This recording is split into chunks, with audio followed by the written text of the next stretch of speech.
Good evening and welcome to postseason NoQuipFootball here on NoQuip Sports, your no funny business source of football news. Here's the thing, people. Today's episode is probably going to be longer than 5 to 7 minutes, so I'm not even going to say it because it was longer the other day. But here's what's going to happen. We're going to talk about the Super Bowl, and I'm here today with Mr. Josh Glidden from NoQuip Hockey here. I like football too. Oh, yeah. Oh, yeah. Go Pigskin. But anyways, folks, we're going to go through the major parts of the game. We're going to talk about some different little reactions that we had, and then this was the final episode of the year for football. So little reactions. Yeah. All of our reactions were quite large. Quite large. So anyways, folks, major parts of the game. First of all, in the description down below will be the link to the actual highlights itself from the NFL YouTube, so you can check that out. We're going to go through it. Real quick, first quarter, nothing really happened. It was 0-0, and Shaq Mason sacked Tom Brady. And yes, I know those two are on the same team, but here's why I said it. It's because Shaq Mason actually got bull rushed into Tom Brady, and which forced the sack and knocked him down. Shaq Mason was used and abused yesterday. Yeah. Used and abused. Tossed out on the curb. Which is not a name you expect to hear when you think of bad offensive lineman for the Patriots. But exactly. And then that Falcons run game was on fuego. It was a fantastic. It was very scary. I really thought that the Patriots were going to lose for a very long time there. Anyways, right into the second quarter, right off the bat, you have LeGarrette Blount with a huge fumble, which gives the ball over to the Atlanta Falcons. Hate him. I hate him, Mark. You don't like him? I've always hated him. I've been crapping on him all season, and I gave him a little bit of leeway. I finally said, you know what, I'm okay with him. Nope. And then he goes and does this, and he loses my trust again. So, I don't know, not a fan. All right, so then you got Julio Jones had an incredible game as well. So first of all, his very first catch of the game that at least was memorable was over Logan Ryan. Literally over Logan Ryan. He made him look small. He made him look just terrible. And then right after that, not only that, he then goes and has Julio Jones a huge catch on the sideline. Part one. There was more to him. I'll outline him in a minute. And then Devonta Freeman actually capped off that drive with a touchdown, making it 7-0 to the Falcons. And then a quick 3-and-out for the Pats. And Julio Jones sideline catch, part two, during the night. And then Austin Hooper, who is that, capped off that drive, 14-0 for the Falcons with a nice reception off of Matt Ryan there as well. Now, at this point, the Patriots, they looked like they were going to get some momentum going, given to them by Atlanta, because they had not one, not two, but three. They had three defensive holding calls against Atlanta in a row, which gave the Patriots, brought them down basically to the red zone. And the reason I say basically is because it depends on how you look at it. But then, of course, Robert Alford steps in with a huge pick six, which could have been 77 or 82 yards for the return. And then, obviously, one other thing to note here, too, Tom Brady attempted to make the biggest defensive play in Super Bowl history with his leap, which unfortunately he missed just by came up a few inches. Probably, I'd say closer to a foot. He was not that close. Tom Brady, obviously, while very athletic, is not athletic in many, many other senses. Yeah, he's not speedy, not by any means. He's not speedy and he's not grabby. Word on the street is that goats do not run fast. But then you have next, of course, the Patriots get the ball right back. Martellus Bennett somehow saved another interception. The ball got batted up or something along those lines, and he just happened to be under it, picked up the ball. It was great. That, unfortunately, however, only turned into a 41-yard field goal by Stephen Gostkowski, making it 3-21 before halftime. Surprised he even made it. Missed that extra point earlier in the game. Yeah. Bum. No. That actually happened on the next drive in the third quarter. That was after. Bounced right off the upright. You're getting ahead of the game here, man. But it's all good. It's all good. Because then we had Lady Gaga. That was actually a great performance. Everyone we were with was like, it was stupid. She dropped the mic, caught a football, and jumped off the stage. It was pretty neat. She jumped off of the roof of the stadium. She had the American flag colored by drones, apparently, which was awesome. And then the Pepsi logo by drones as well. Drink Pepsi. Oh, yeah. Drink Pepsi. They're not sponsoring us. We're not getting paid. Just keep that in mind, people. Anyways, third quarter action. We have a 35-yard reception right off the bat by Taylor Gabriel. The only reason that this is just a random reception that we threw in there is because he shook Butler out of his shoes. Surprised he didn't break his ankle. Honestly, like, he ready? Hold fell. on. It was terrible. Come right here. Yep. All right. I'm who is the receiver? Taylor Gabriel. Okay, I'm Gabriel. Yep. Whoa! Yeah, literally how it worked. It was it was bad. It was bad. It wasn't good. But anyways, yeah. So then of course, that drive went pretty well. Obviously, ended with a touchdown to Tevin Coleman from Matt Ryan. So that's the score. That at that point was 3-28, and that is where the scoring would stop for the Atlanta Falcons for the rest of the game. Quash it. It's done. So then on the next drive, Tom Brady had a nice little 4th and 3 conversion. He then, the next play, or maybe a play after that, ran for 15 yards for a first down. Slowest run ever. Still got 15 yards. It was absolutely crazy. Tom Brady to James White for a touchdown to cap that off, bringing it to 9-28, and the field goal, the extra point was missed at that point, and then the onside kick was also messed up, so double negative for old Steven Gostowski. Not pumped about that. So that's how the third quarter basically came to an end. And then the fourth quarter, it was a quick turnover off of that bad onside kick, which led to a field goal. Then the Falcons get it back. A strip sack, which turns into another Patriots possession. Literally all the things that could possibly go right were going right. Tom Brady caps that off then to Danny Amendola for a touchdown, bringing it to 18-28. Amendola had and then, a huge game. Absolutely huge game. And same with James White, because then on that very next play was the direct snap to James White the Statue of Liberty. Yep, he brought that back from long ago for that 2-point conversion, 20-28. And then Julio Jones on the sideline, part 3 on their next drive, but that was not enough because... And that third one was arguably the best one. Oh, yeah. It was insane. That one probably broke a lot of hearts because everybody was like, "Oh my God, we thought they were coming back. They're doing all these crazy things again." You know what it felt like? Broke my heart for a minute. It felt like the Giants part 1 and part 2 rolled together. Mm-hmm. Like it was just like, nope, never mind. This isn't meant to be. But then what happens is they're on our side of the field, but there's a 12-yard sack. Okay, and then all of a sudden the next play there's also a 10-yard holding, which then brings them out of the field goal range and sets up 3rd and 33. So that turns into an incomplete pass. It was a terrible ball. That ball was thrown way out of bounds. They had no opportunity to catch it at all. And then that forced a punt, which put us on put the New England Patriots on the 9-yard line. I'm going to try to be neutral. I know what shirt I'm wearing. I know what shirt he's wearing. We're so neutral. I know what hat he's wearing. But we're trying to be neutral here. It was a 91-yard drive. Julian Edelman, the catch, happened on this play. All right? David Tyree, who? Yeah. Could you describe that catch to our friends here, please? I'm gonna give you full camera for this one. It's a Sunday morning. Dew is covering the grass. You're out there having fun with your friends. You get a throw. Your friends are defending you. You're going down. You're not going to catch this one. Oh, no, it wasn't meant to be. I'm going to have to go home and eat soup and sadness. But wait, you get it? It doesn't touch the ground.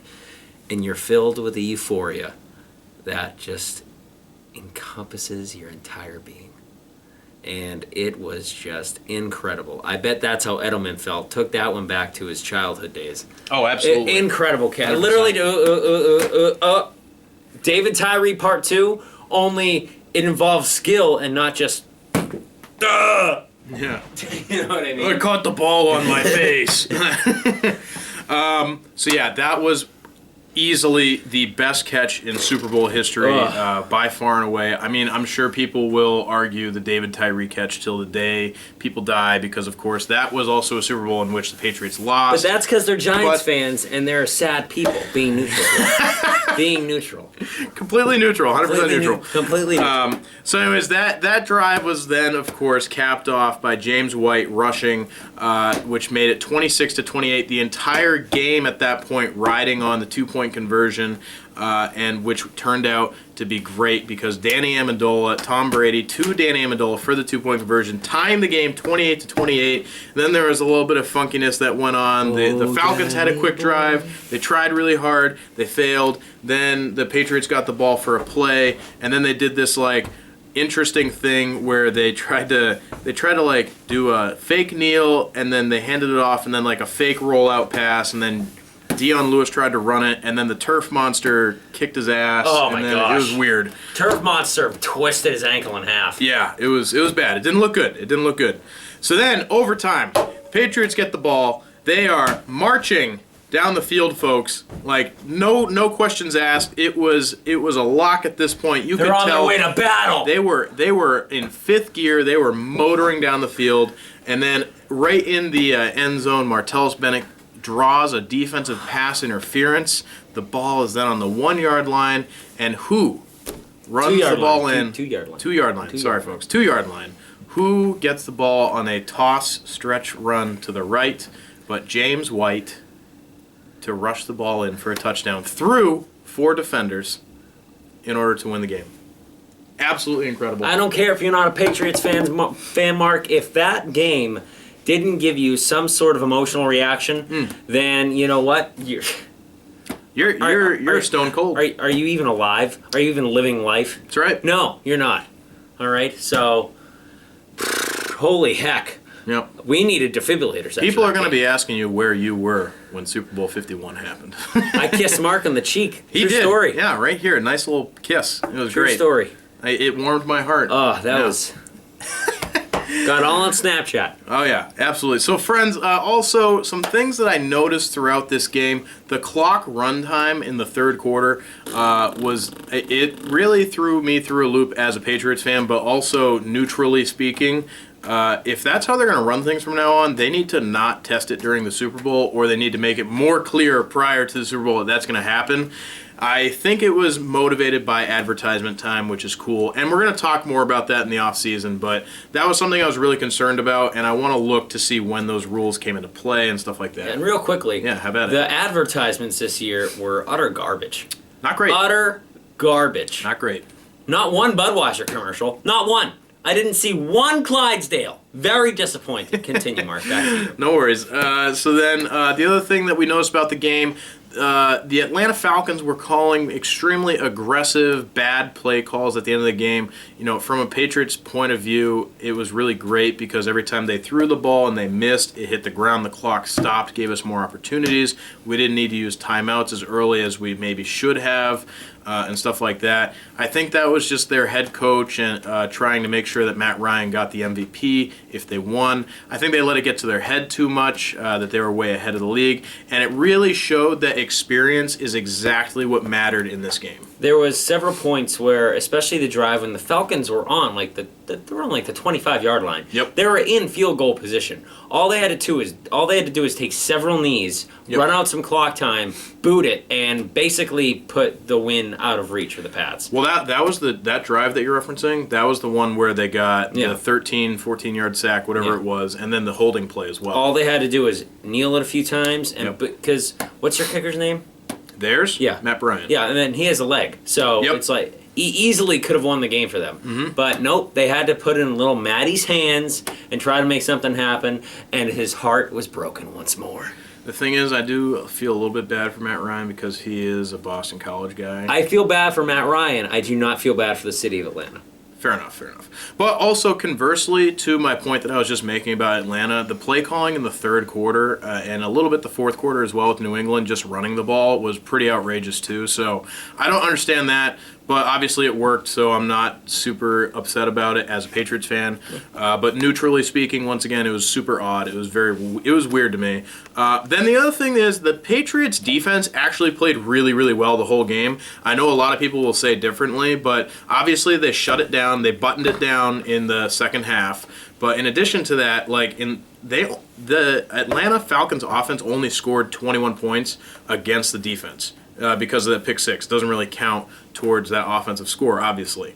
So for a team that has been scoring 40 points regularly in the postseason and pretty much all year long, like they've been high 30s, low 40s, that was incredible. That was an outstanding effort. Yeah, I forgot about that, how you had to discount that pick six touchdown because that was by the 27th defense in the league. Yep. So, which is also an anomaly. But they were playing out of their minds last night, too. Mm-hmm. The Falcons' defense were playing...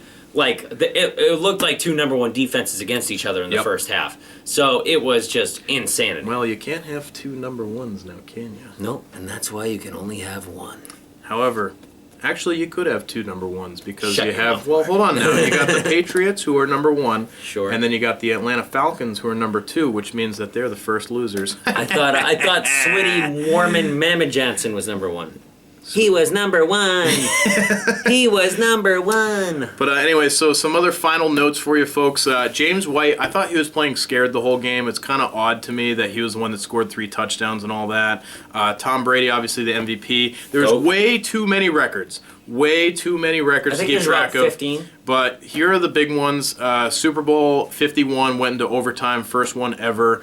Biggest comeback in Super Bowl history. 5 Super Bowls by one quarterback, 5 Super Bowls by a quarterback head coach combination. And I'm sure there's many more team records that were broken, many more league records. The parade is tomorrow at 11 a.m. And before we close this final video out, just want to let you all know that we have some off-season stuff for you all to look forward to. We have No Quip Hockey still going strong. We're going to have some live shows in the near future. There's recorded videos Monday, Wednesday, Friday. We're also going to do some PGA golf, the Daytona 500, the Kentucky Derby. We're going to do Wings with Your Wingman / Wingwoman, depending on who comes out with me and or Josh. It's gender neutral. Who knows? That's right. And we're going to do also a 32 days, 32 teams, 2016-2017 season analysis. Hopefully we get that done. Ideally, I think we're going to do it like the day or two before the draft actually happens. And then also we're going to, of course, have our off-season news and happenings as things go. But anyways, folks, I've been with you all season long for No Quip Football. I'm Mark Vogel. It's been a pleasure and an honor. My co-host for many live shows and also some of these recorded ones, Josh Glidden for No Quip Hockey. Thanks for coming on today. Of course. While you're all here, don't forget to subscribe to No Quip Sports here on YouTube. You can click the red button down below or the link that'll be up, probably covering one of our faces because I usually put them right here. Probably. You know what, Mark? Let's make it official. It'll be right here. Just right on your face? Subscribe link will be right over this kisser. Boom. Right there. I feel good about that. You can also like us on Facebook at No Quip Sports and follow us on Twitter at No Quip Sports. I hope you all have enjoyed this Super Bowl. I hope you all have enjoyed this season. I know I've had a lot of fun with it. And as always, Josh, would you like to join in with this one? I'd love to, Mark. All right. Go football.